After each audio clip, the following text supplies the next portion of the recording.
अस्सलाम वालेकुम दोस्तों, आज की वीडियो के अंदर दो डेवलपमेंट के बाद इंशाल्लाह एक अहम तरीन टॉपिक के ऊपर डिस्कशन करूँगा। मालूमात ही होगी इसके अंदर भी, लेकिन ये थोड़ी सी आप कह लें कि एक टॉपिक होगा जिसके ऊपर डिस्कशन करनी चाहिए, और वो एक्सपोर्ट के मुताल्लिक होगा कि पाकिस्तान की एक्सपोर्ट क्यों नहीं बढ़ पा रही। किन चीज़ों के ऊपर पाकिस्तान को एग्जाम्पल लेकर आपको बताऊँगा कि काम करने की ज़रूरत होगी। बहुत ही अहम मालूमात होगी, ये बात आप याद रखिएगा। पहले बता रहा हूँ कि ऐसी मालूमात इंशाल्लाह आपको कहीं नहीं मिलेगी। तो दोस्तों, पहली डेवलपमेंट कुछ इस तरह से है कि थर फाउंडेशन की जानिब से जो थर की वूमेन है, इन्हें ट्रेन करने का आगाज़ कर दिया गया है।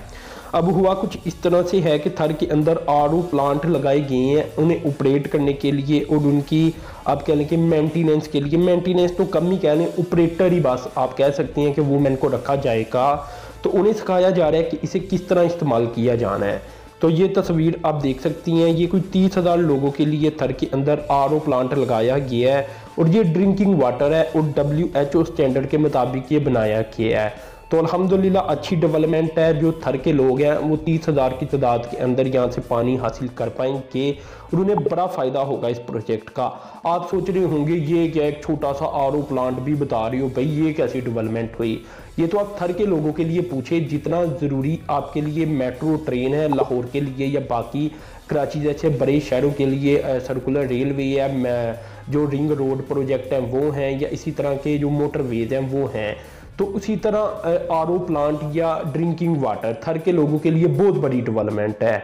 तो इसलिए ये डेवलपमेंट मैंने सोचा कि लाजमी शेयर की जाए। अब दोस्तों, गूगल की जानिब से पाकिस्तान के अंदर पहला ऑथराइज्ड स्टोर ओपन कर दिया गया है। पहले गूगल के नाम से अगर आपको कोई लगा रहा था, थूक ही कह सकता हूँ ना पंजाबी के अंदर, पंजाबी हूँ, तो वो गूगल नहीं था। गूगल अब आया पाकिस्तान के अंदर, और उसने पहली बार अपना ऑथराइज्ड स्टोर ओपन कर लिया। तो ये बहुत बड़ी डेवलपमेंट है। इसका रीज़न ये है कि पहले पाकिस्तान के अंदर गूगल था ही नहीं, ना ही इसका कोई स्टोर था। अब इसकी गूगल का जो इनोवेटिव एक्सपीरियंस होगा वो लोग आप कहने के देख सकेंगे, और वहाँ से चीज़ें गूगल की जो हाई वैल्यू आइटम होती हैं वो परचेज कर सकेंगे। पाकिस्तान के अंदर अभी लाहौर के अंदर पहला लॉन्च किया गया, और ये भी DHA एरिया के अंदर किया गया है।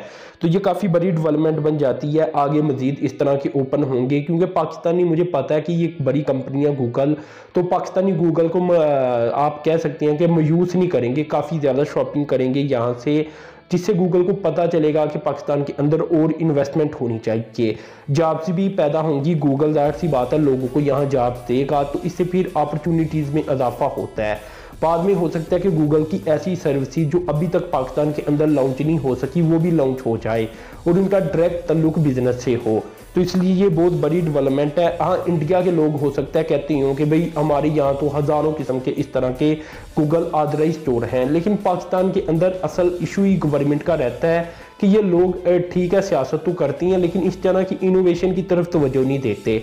आज तक पेपाल नहीं है, अमेजोन नहीं है, गूगल का अब ऑथराइज्ड स्टोर ओपन होने जा रहा है, बल्कि हो चुका है अब। तो इस तरह की चीज़ों की वजह से पाकिस्तान फिर एक्सपोर्ट और इनोवेशन के अंदर पीछे रह चुका है। यहाँ मैं आर्मी को निकाल देता हूँ जब भी मैं ऐसी बात करूँ, क्योंकि हमारी जो आर्मी है और इसके अदारे हैं ये इनोवेशन के अंदर बहुत आगे हैं, लेकिन अवाम की बात की जाए, कमर्शियल आइटम्स की बात की जाए, इकानमी की बात की जाए, बिजनेस की बात की जाए, तो इसके अंदर इनोवेशन का किरदार इतना नहीं है।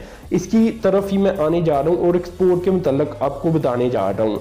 देखें दोस्तों, ये आप अच्छी तरह जानती हैं कि पाकिस्तान की एक्सपोर्ट है कोई $24 अरब, और पिछले कोई 3-4 सालों से इसके आगे पीछे ही घूम रही है। कभी थोड़ी सी कम हो जाती है, कभी थोड़ी सी ज़्यादा हो जाती है। तो बांग्लादेश की अगर एक्सपोर्ट की बात की जाए सिर्फ टेक्सटाइल इंडस्ट्री की, तो ये भी बताया जाता है कि कोई $28 अरब तक है। अब आप देखें कि पाकिस्तान की टोटल एक्सपोर्ट है $24 अरब, और बांग्लादेशी सिर्फ और सिर्फ टेक्सटाइल को लेकर ही एक्सपोर्ट कर रही हैं कितनी ज़्यादा, $28 अरब की। तो मैं यही चीज़ें आपसे शेयर करने जा रहा हूँ। इसमें दोस्तों एक रेशो बन जाती है, वो रेशो पहले आपसे शेयर करता हूँ। इसे कहती हैं एक्सपोर्ट टू GDP रेशो। अब ये पाकिस्तान के अंदर एक्सपोर्ट टू GDP रेशो कोई 7-8% बनती है, क्योंकि अगर पाकिस्तान की अगर ग्रॉस डोमेस्टिक प्रोडक्ट को देखा जाए यानी GDP को, तो ये अगर $300 अरब लगाई जाए, जो कि अब नहीं रही। पहले डॉलर जब महंगा नहीं था होता, 120 रुपए के अंदर अंदर होता था, तो तब ये कोई $300 अरब की हमारी इकानमी थी, और इससे भी कोई साल पीछे चले जाएं तो ये $325 अरब तक थी। तो बताने का मकसद ये है कि अब ये یہ تھوڑی سی کم ہو چکی ہے، لیکن ہم ایوریج 300 ارب ڈالر کی اکانومی لگائیں تو ہماری export to G D P ratio بنتی ہے 8%۔ اب اگر میں آپ کو بتاؤں انڈیا کی، بنگلہ دیش کی اور سری لنکا کی، اس میں بنگلہ دیش کی پہلے بنتی ہے 15%، یعنی جو ہماری جی ڈی پی کا سائز ہے اس کے لحاظ سے جو ایکسپورٹ ہے یہ میں آپ کو بتا رہا ہوں، وہ ہماری 8% بنتی ہے، بنگلہ دیش کی 15%، یعنی بنگلہ دیش ڈبل ہے، جبکہ انڈیا کی بنتی ہے 18% اور سری لنکا کی بنتی ہے 21%۔ تو ایک تو یہ ریشو ہماری بہت بری ہے، اسے بہتر کرنے کی ضرورت ہے۔ اسے آپ اس طرح بھی کہہ سکتے ہیں کہ ہماری جی ٹی پی کے اندر جو کنٹریبیوشن ہے وہ ایکسپورٹ کی صرف 8% ہے، باقی کنٹریبیوشن کس کی ہے؟ ریمیٹنسز کی کنٹریبیوشن ہے اور زیادہ تر امپورٹ کی کنٹریبیوشن ہے۔ تو سمجھ تو آپ گئے ہوں گے کہ میرا مطلب کیا بتانے کا۔ اب دوستو اگر بات کی جائے پاکستان کے اندر یہ جو بے روزگاری میں اضافہ ہو رہا ہے، اس کے لیے دوستو پاکستان کو 4 سے 6% کی اب کم از کم گروتھ چاہیے اسے روکنے کے لیے اور آہستہ آہستہ کم کرنے کے لیے۔ ایسا نہیں ہوگا کہ ایک ہی بار میں ختم ہو جائے گی، نہیں، اب کم از کم اتنی گروتھ چاہیے۔ اگر تو پاکستان 4% سے نیچے کی گروتھ رکھتا ہے اور جب تک رکھے گا، اس کا مطلب یہی ہے کہ پاکستان کے اندر بے روزگاری میں اضافہ ہوتا چلا جا رہا ہے۔ تو ایک بات یہ ہے، اور دوسرا پاکستان کو یہاں بڑا پلان بنا کر چلنے کی ضرورت ہے۔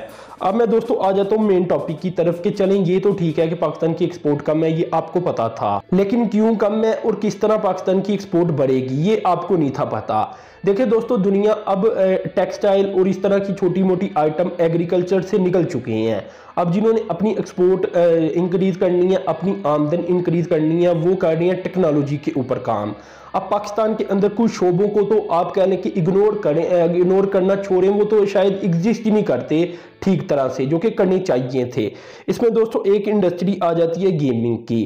ابھی حال ہی کے اندر پچھلے کوئی 5 سال کے اندر ترکی نے 2.4 ارب ڈالر کی انویسٹمنٹ اٹریکٹ کی ہے صرف گیمنگ سیکٹر کے اندر۔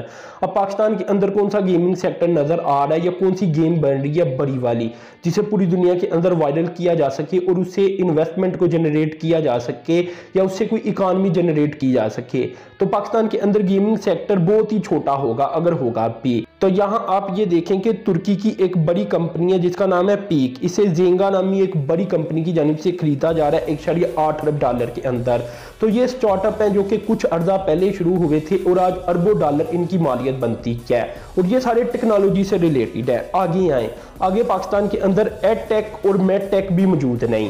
اب میڈ ٹیک کیا ہے اور ایڈ ٹیک کیا ہے یہ میں آپ کو بتا دیتا ہوں۔ ایڈ ٹیک مطلب ایجوکیشن ٹیکنالوجی، یعنی ایک لرننگ ایپلیکیشن، ایک لرننگ فارم۔ اب ہمارے ملک کے اندر رواج ہے عام ایجوکیشن کا، جبکہ دنیا پہنچ چکی ہے ٹیکنالوجی کی طرف، ایجوکیشن بھی دی جا رہی ہے ٹیکنالوجی کے ذریعے۔ اس میں آپ انڈیا کی اگزامپل لے لیں، انڈیا کا ایک گروپ ہے جسے کہتے ہیں بائیجو گروپ۔ اب یہ بائیجو گروپ اصل میں ایک لرننگ ایپ کے اوپر مشتمل ہے، لرننگ ایپلیکیشن کے اوپر، اور اس کی مالیت بن جاتی ہے کوئی 10 ارب ڈالر۔ اب ذرا اندازہ لگائیں کیا ہے، یہ صرف ایک ایپلیکیشن ہے، پیچھے پوری فرم موجود ہے اب اور اسے کنٹرول کرتی ہے، اسے رن کرتی ہے۔ ہوتا کیا ہے، اس میں ایجوکیشن دی جاتی ہے ٹیکنالوجی کے ذریعے، ایپلیکیشن کے ذریعے لیکچر دیے جاتی ہیں، اور اس کی مالیت آپ دیکھیں کتنی زیادہ ہے۔ اب یہ مالیت اتنی زیادہ اس طرح آپ سمجھیں کہ پاکستان کا جو ٹاپ سیکٹر کا ایک بڑا پرائیویٹ سیکٹر کا ایک جو ٹاپ آپ کہہ سکتے ہیں کمپنی ہے وہ ہے لکی سیمنٹ۔ اس کی جو ویلیو ہے یہ بنتی ہے 1.3 ارب ڈالر۔ اب ذرا دیکھیں کہ ایک لکی سیمنٹ پورے پاکستان کا ایک بڑا برانڈ سمجھا جاتا ہے، پیچھے سے مالیت کیا ہے 1.3 ارب ڈالر، اس کی اتنی آئٹم فروخت ہوتے ہیں، اتنا سیمنٹ فروخت ہوتا ہے، پیچھے سے مالیت آپ خود ہی دیکھ لیں۔ جبکہ انڈیا کے پاس کیا ہے بائیٹو، ایک لرننگ ایپلیکیشن، اور اس کی مالیت ہے 10 ارب ڈالر۔ اسی طرح آگے چلیں، پاکستان کے اندر آئل اینڈ گیس کا شعبہ بہت بڑا ہے۔ اب اس آئل اینڈ گیس کے شعبے کے اندر جو بڑی کمپنی ہے اس کا نام ہے oil and gas development company, یعنی OGDC۔ اس کا جو اوورال ویلیو بن جاتی ہے یہ بن جاتی ہے 2.7 ارب ڈالر، جبکہ بائیجو صرف ایک لرننگ ایپلیکیشن کی جو مالیت بنتی ہے وہ بنتی ہے 10 ارب ڈالر۔ تو اسے کہتے ہیں ایڈ ٹیک۔ کیا پاکستان کے پاس کوئی ہے اس طرح کا ایڈ ٹیک یا میڈ ٹیک، یعنی میڈیکل کی ٹیکنالوجی؟ تو پاکستان میں ابھی یہ تھوڑا عرضہ ہوا ہے کہ تھوڑا سا ہل جل ہوئی ہے میڈ ٹیک کو لے کر، اور پاکستان کے اندر ڈیوائسز بنانے کا آغاز کیا گیا ہے، اور اسے انٹرنیٹ کے اوپر ہی کوشش کی جائے گی کہ پاکستان کی آئٹم کو بیچا جائے، کیونکہ اب بزنس انٹرنیٹ کے اوپر ہے، اور اس میں وینٹیلیٹر آ جاتی ہیں اور کچھ اور ڈیوائسز آ جاتی ہیں، اور اس کے علاوہ اور بھی چیزیں پاکستان کے اندر فیوچر کے اندر بنے گی۔ لیکن بتانے کا مقصد یہ ہے کہ دنیا کدھر پہنچ چکی ہے اور پاکستان اس کے متعلق کوئی کام ہی نہیں کر رہا۔ اسی طرح فائنینشیل ٹیکنالوجی کی میں بات کر करता हूँ पाकिस्तान के अंदर पे पाल ही मौजूद नहीं, पे पाल के अगर अल्टरनेटिव बन सकते थे तो वो भी मौजूद नहीं। अब इंडिया के पास अपने अल्टरनेटिव मौजूद है, इंडिया के पास बाकायदा इसमें अपनी ही मुल्क के अंदर ई कॉमर्स को जनरेट करने के लिए उनके अपने ही आप कह सकते हैं कि ऐसे सॉल्यूशंस मौजूद हैं, ऐसी एप्लीकेशन मौजूद है जिसके जरिए ऑनलाइन डिजिटल तरीके के साथ पैसे का लेन देन किया जाता है और बड़े पैमाने के ऊपर किया जाता है और उसे इंटरनेशनल लेवल के ऊपर भी इंडिया इस्तेमाल कर सकता है, जबकि पाकिस्तान के पास इसके कोई ज़्यादा सोल्यूशन मौजूद ही नहीं।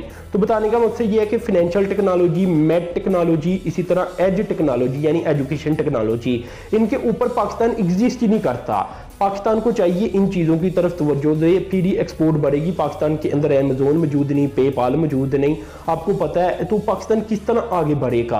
अब सारी की सारी जो सेल्स आती है ज़्यादातर, या जो ज़्यादातर बिजनेस होता है वो इन्हीं चीज़ों के ऊपर होता है और दुनिया इन्हीं चीज़ों की तरफ जा रही है। और पाकिस्तान आज भी एग्रीकल्चर, ठीक है, एग्रीकल्चर के अंदर भी इनोवेशन होती है, तरक्की होती है, आगे बढ़ना चाहिए, इसमें कोई शक व शुबा नहीं। लेकिन अगर हमने कोई ख्वाब देखा हुआ है ना कोई बड़ी इकोनॉमी बनने का, यानी अगर हमने एशियन टाइगर बनने का सोच रखा है, तो फिर एशियन टाइगर सिर्फ एग्रीकल्चर प्रोडक्ट के जरिए नहीं बना जा सकता। हमें इन 3 शोबों के अंदर काम करना पड़ेगा और इससे रिलेटेड जितने भी शोबे होती हैं, जैसा कि आर्टिफिशियल इंटेलिजेंस, रोबोटिक टेक्नोलॉजी, इस तरह की जितनी भी टेक्नोलॉजीज हैं सबके अंदर काम करना पड़ेगा। इसी तरह टिकटॉक है, फेसबुक है और इस तरह की बेतहाशा एप्लीकेशन है जिन्होंने पिछले कोई 20 साल के अर्जे के अंदर अंदर दुनिया में इनकलाब बर्पा कर दिया है। अब 20 साल पहले तो पाकिस्तान भी एग्जिस्ट करता था, पाकिस्तान का इनके अंदर अगर कंट्रीब्यूशन देखी जाए तो कितनी है, इंडिया की फिर भी मौजूद है, ये बात याद रखें, लेकिन पाकिस्तान की नहीं है। तो बताने का मकसद ये है कि ये कुछ चीज़ें हैं कि हमारे इतने बड़े बड़े ब्रांड जो पूरे पाकिस्तान को चीज़ें सप्लाई करते हैं उनकी मालियत कितनी है, जबकि इंडिया का सिर्फ एक बाइजो ग्रुप जो कि एक लर्निंग एप्लीकेशन है उसकी मालियत आप देखें कितनी ज़्यादा है। तो अब यहाँ ये भी नहीं कहा जा सकता कि भाई इंडिया की पॉपुलेशन ज़्यादा है। अगर इंडिया की पॉपुलेशन ज़्यादा है तो अमेरिका की तो पॉपुलेशन इंडिया से कम है ना। अमेरिका ने क्या पैदा नहीं किया, फेसबुक पैदा किया। अमेरिका ने जितने भी जदीद तरीन आप कह लें कि आज इस्तेमाल करने वाली एप्लीकेशन है वो ज़्यादातर अमेरिका और चाइना से ताल्लुक़ रखती हैं। तो बताने का मकसद ये है कि तरक्की फिर इन्हीं चीज़ों के ज़रिए अब होगी, तो पाकिस्तान को भी चाहिए कि रास्ते बदल ले। तो दोस्तों अपने चैनल को सब्सक्राइब कर देना, साथ में जो बेल के आइकन पर क्लिक कर देना। अब तक इतना ही था, अल्लाह हाफिज़।